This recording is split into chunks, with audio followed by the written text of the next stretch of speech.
Good morning মা YouTube family, তোমরা সবাই কেমন আছো? আশা করি সবাই ভালো আছো আর আমিও ভালো আছি। তো আজকে যেহেতু প্রচণ্ড ঠান্ডা, তাই ভাবলাম চলো টু পার্ট মানে ড্রেসটাই পরে নিই। তো টু পার্টের অনেকে আমার ঘরে যেহেতু কেউ থাকে না, আমি একা, তাই জন্য ভাবলাম চলো এই ড্রেসটা পরে তোমাদের সামনে একটা ভিডিও শ্যুট করি। আমি ড্রেসটা কিনে নিয়েছি প্রায় 1 বছর আগে, কিন্তু আমি আজকে ফার্স্ট পরলাম। তো 1 বছর আগে যখন কিনেছিলাম তখন এই ড্রেসটা আমার শরীরে ঠিকই লাগছিল। এখন বেশ কিছুদিন হয়েছে আমি বেশ বেশ ভালো মোটা হয়ে গেছি। তোমরা সেটা বুঝতেই পারো। আমার আগের ভিডিও দেখলে বুঝতে পারতে, যেখানে আমার এক্সেল লাগতো তা এখন আমার 3XL হয়ে গেছে। তার মানে আমি কতটা মোটা হয়েছি। তো আমিও চেষ্টা করছি নিজের ওভার ওয়েটটা কমানোর। সবাই চেষ্টা করে, আমিও করছি। কেন, ওভার ওয়েট হয়ে যাওয়া মানে তোমার সবথেকে বড় কথা, শরীরের মধ্যে খুব কষ্ট চলে আসে।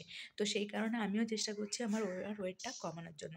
তো তোমরা যারা যারা পারবে তারা তারা সাজেস্ট করবে আমাকে ওভার ওয়েটটা কীভাবে কমাতে পারবো। আমার ডায়েট চার্ট যদি কেউ তোমরা দিতে পারো অবশ্যই আমাকে দিও। আমি তোমাদের ডায়েট চার্ট ফলো করে নিজের ওয়েটটা কমাতে চাই। তো এই দেখো, ড্রেসের কালারটা আমার খুবই পছন্দ ছিল। আর দেখতে পাচ্ছ ভুঁড়িটা বেড়ে গেছে। ড্রেসের কালারটা খুবই পছন্দ ছিল। আর আমাকে এই ড্রেসটা পরে কেমন লাগছে অবশ্যই কিন্তু আমার ফ্যামিলি তোমরা কিন্তু আমাকে জানিও। আমি কিন্তু ড্রেসটা ফার্স্ট টাইম পরলাম, সেটাও এখন গোলুমলু হয়ে যাবার পরে। তো বলো কেমন লাগছে আমাকে দেখতে। তো ভাবলাম চলো তোমাদের একটা ছোট্ট করে এই ড্রেসটা পরে ভিডিও দিয়েই দেওয়া যায়। আজকে কিন্তু বীভৎস ঠান্ডা, আর আমার তো ঠান্ডা লেগেইছে, এটা তো আগে থেকেই তোমরা জানো। খুব ঠান্ডা লেগেছে, তো আজকে যেন বেশি ঠান্ডা লাগছে। তো চলো, স্নান টান হয়ে গেছে কমপ্লিট। এখনও কিন্তু আজকে অন্য দিনে আমার পুজো দেওয়া হয়ে যায়, আজকে কিন্তু এখনও পুজো দেওয়া হয়নি। তো ভাবলাম আজকে পুজোটা চটজলদি করে দিয়ে দিই। অনেকটাই দেরি হয়ে গেছে, চটজলদি কিছুই নেই, বলছি চটজলদি, কিন্তু অনেকটা দেরি হয়ে গেছে।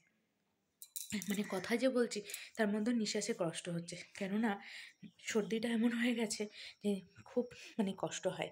তো চলো, আমার ভিডিওটা তোমরা দেখতে থাকো, আর পরের ভিডিও কী আসছে সেটার জন্য অপেক্ষা করতে থাকো। তো চলো আমার ফ্যামিলি সবাইকে